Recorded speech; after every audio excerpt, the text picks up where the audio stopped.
بسم اللہ الرحمن الرحیم ایاک نعبد و ایاک نستعین۔ میں آج مجھے ایک طرح خوشی ہے اس افسوسناک واقعہ کے بعد کہ ایک ایسا انسان جس نے ہم سب کو، ہمیں فخر ہوا اس کو دیکھ کے جس طرح اس نے پوری کوشش کی ایک جان بچانے کے لیے۔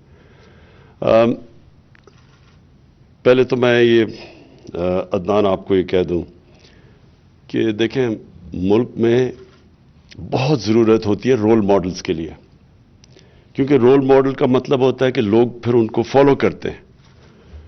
جب آپ کی وہ ہم نے دیکھا وہ اس افسوسناک اور شرمناک واقعے پہ کہ جس طرح آپ نے کوشش کی اس کی جان بچانے کے لیے،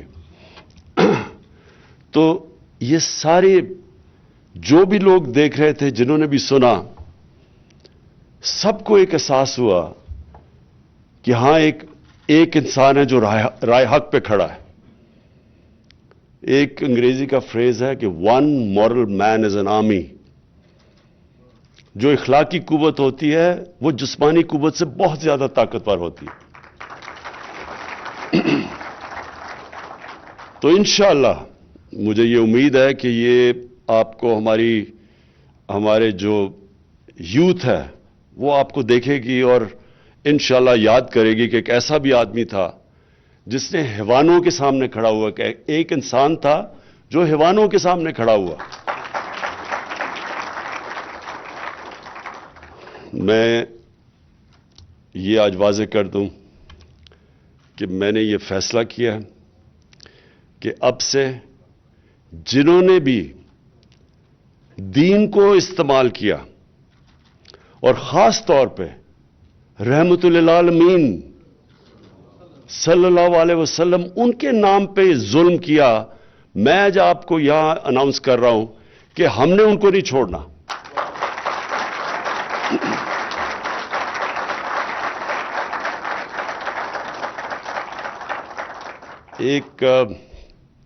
ایک وہ انسان جس کو نے خطاب دیا رحمت للعالمین، رحمت للمسلمین نہیں، مسلمانوں کے لیے نہیں، وہ رحمت صرف بن کے آئے تھے، انسانوں کے لیے رحمت بن کے آئے تھے۔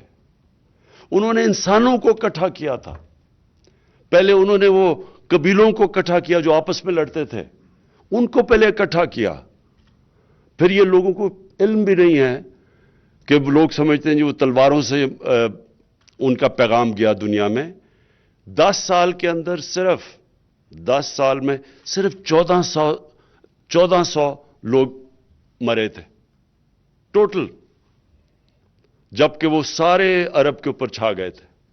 فکری انقلاب تھا، وہ محبتوں کی میسج لے کے آئے تھے، لوگوں کو اکٹھا کیا انہوں نے۔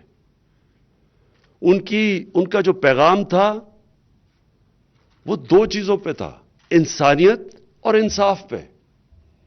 یہ 2 چیزوں پہ، بلکہ یہ 2 صفتیں ہیں جو انسان کو جانوروں سے فرق کرتی ہیں۔ جانوروں میں جنگل کا قانون ہے، مائٹ از رائٹ، جو آپ نے وہ تماشا دیکھا تھا وہاں۔ انسانوں کے معاشرے میں انصاف ہوتا ہے، اور جانوروں کے معاشرے میں سروائیول آف دا فٹسٹ۔ کہ آپ دیکھتے ہیں یہ جب جانوروں کے پروگرامز یہ نیشنل جیوگرافک پہ دیکھتے ہیں تو کمزور کے لیے کوئی جگہ نہیں ہوتی جانوروں کے معاشرے میں۔ انسانوں کے معاشرے میں انسانیت ہوتی ہے کہ وہ انسان کی کمزور کی قدر کرتا ہے، اور جتنا معاشرہ میں انسانیت ہوتی ہے اتنی وہ معاشرہ اپنے کمزور طبقے کو اٹھاتا ہے۔ اور جو کہ نبی صلی اللہ علیہ وسلم نے مدینہ کی ریاست میں پہلی فلاحی ریاست بنائی تھی دنیا کی تاریخ میں، سارے کمزور طبقے کی ذمہ داری لی تھی، رحم تھا، اور دوسرا انصاف قائم کیا تھا۔ اور جو ہم یہاں تماشا دیکھ رہے ہیں کہ یہاں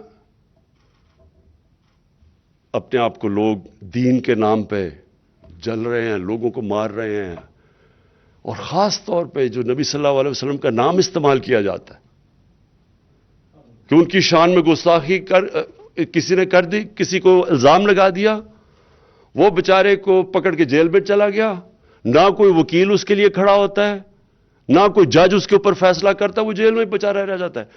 یہ دنیا کی کسی بھی انسانی معاشرے میں یہ کیسے ہو سکتا ہے؟ یہ کون سا انصاف ہے کہ آپ نے الزام لگایا اور آپ نے یہ الزام لگایا, آپ نے جج بن گئے اور آپ نے اسے قتل کر دیا؟ یہ تو کسی معاشرے میں نہیں ہوتا. تو یہ تو تماشا بن گیا ہمارے معاشرے میں.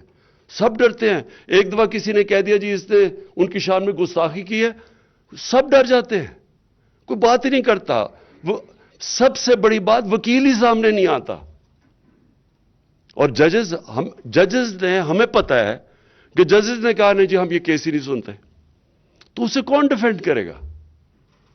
تو یہ جس طرح ایک بڑا خوفناک واقعہ ہوا تھا آرمی پبلک اسکول میں, جب ہمارے تقریباً 150 بچوں کو شہید کیا گیا تھا, تو اس کے بعد سارے ملک میں ایک غصہ آیا دہشت گردی کے خلاف. اور آپ دیکھ لیں کہ تب سے وہ جو یہ 2014 دسمبر میں غالباً تھا, اس کے بعد دہشت گردی کی جنگ پاکستان جیتا. اس سے پہلے اس طرح کا ملک اکٹھا نہیں تھا اس کے پیچھے.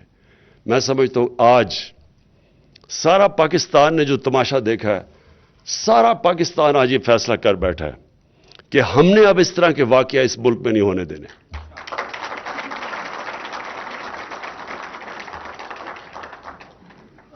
مجھے سیالکوٹ کی جو بزنس کمیونٹی ہے انہوں نے آج مجھے پیغام بھجوایا کہ وہ $1,00,000 انہوں نے اکٹھا کیا ہے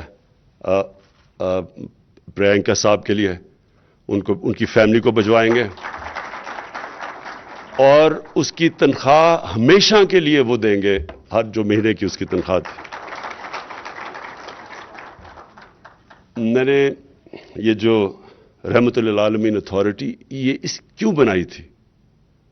کیونکہ میں آہستہ آہستہ مجھے یہ خوف آنا شروع ہوا کہ ہم اب ساری تقریباً قوم عاشق رسول ہے. ہم سب اپنے آپ کو کہتے ہیں ہم عاشق رسول ہیں, لیکن عاشق رسول ہیں تو اس کو ثابت آپ ایسے کر سکتے ہیں کہ ان کی سیرت پہ چلیں, ان کے راستے پہ چلیں. ان کا راستہ کدھر ہے, قوم کس طرف جا رہی ہے. یہ جو حرکتیں ہیں, یہ جو بھی آپ نے اگر ان کی زندگی, ان کی پوری تاریخ پڑھ لیں, ان کی زندگی پڑھ لیں, ان کی سیرت سمجھ لیں, کوئی بھی ایسی حرکتیں نہ کرے اس معاشرے میں. اور اس لیے ہم نے رحمت للعالمین اتھارٹی بنائی کہ اپنے علماء کو سب کو اکٹھا کریں, ایک ساروں کو اسکالرز کو اکٹھا کریں, اور ایک ملک کے اندر اپنے بچوں کو کالجز میں ڈیبیٹس کروائیں, ان کی زندگی کی تو بتائیں کہ ان کی زندگی تھی کیا. بچوں کو بتائیں کہ ان کی زندگی کیا تھی. جس نے ایمان کسی میں آنا یا نہیں آنا یہ تو خیر اللہ کا تحفہ ہے انسان پہ, لیکن کم از کم ہم معاشرہ بتا تو سکیں اپنے لوگوں کو کہ وہ ان کی زندگی تھی کیا. وہ جو دنیا کے سب سے عظیم شخص, جس کو چاہے مسلمان آپ ہیں یا نہیں ہیں, ان کو 100 گریٹسٹ مین میں ان کو سب سے عظیم انسان جو مسلمان بھی نہیں ہے, اس نے جو کتاب لکھی نمبر 1 دنیا کا گریٹسٹ مین اچیومنٹس میں, وہ ہمارے نبی صلی اللہ علیہ وسلم ہے. تو ہم ان کی زندگی تو بتائیں اپنے بچوں کو کہ کیا وجہ تھی وہ اللہ نے ان کو اپنا حبیب کہا تھا قرآن میں, کیا وجہ تھی کہ اللہ نے سب انسانوں کے لیے ان کو کہا تھا کہ یہ رحمت بن کے آئے ہیں. تو وہ اسٹڈی تو کریں اس کو. اور وہ جب ہم کریں گے تو یہ جو نفرتیں پھیلاتے ہیں, ہم اپنے تقسیم کرتے ہیں لوگوں کو, وہ فلانا کافر ہے, وہ اس کے اوپر فتوے لگا دیتے ہیں. ایک صحابہ جنگ کے دوران وہ جب ایک کافر کو مارنے لگے, جب جنگ یعنی لڑائی ہو رہی, تو جب مارنے لگے تو اس نے لا الہ الا اللہ محمد رسول اللہ کہہ دیا, تو انہوں نے پھر بھی اس کو مار دیا. 3 دن نبی صلی اللہ علیہ وسلم نے اسے بات نہیں کی. کہا کہ اس کے تم نے دل چیر کے دیکھا تھا کہ وہ سچ بول رہا ہے یا نہیں. یعنی یہ تو انسان کو انہوں نے دیا ہی نہیں ہے کہ ہم فیصلہ کر دیں جی یہ فلانا کافر ہے, فلانا کافر ہے. اور اس لیے ہماری تعلیم بہت ضروری ہے. میں جتنا بھی سوچتا ہوں اب اس ملک کی اخلاقیات اٹھانے میں، لوگوں کو یونائٹ کرنے میں، اور یونائٹ کا مطلب پھر سب انسانوں کو یونائٹ کرنے میں، یہ بہت ضروری ہے کہ ہم صحیح معنی میں ہم یہ ملک ہمارا واحد ملک تھا جو بنا تھا اسلام کے نام پہ. یہ واحد ملک تھا جس کا نعرہ تھا لا الہ الا اللہ محمد رسول اللہ. یہ اس لیے ملک بنا تھا.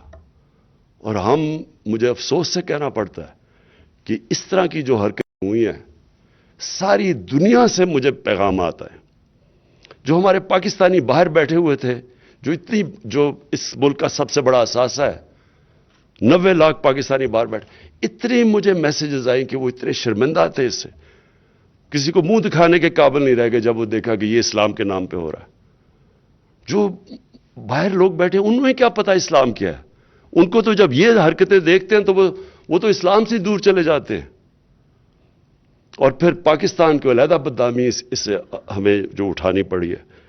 تو میں آج پھر سے ملک عدنان آپ کو اپنے ملک کی طرف سے خراج تحسین پیش کرتا ہوں.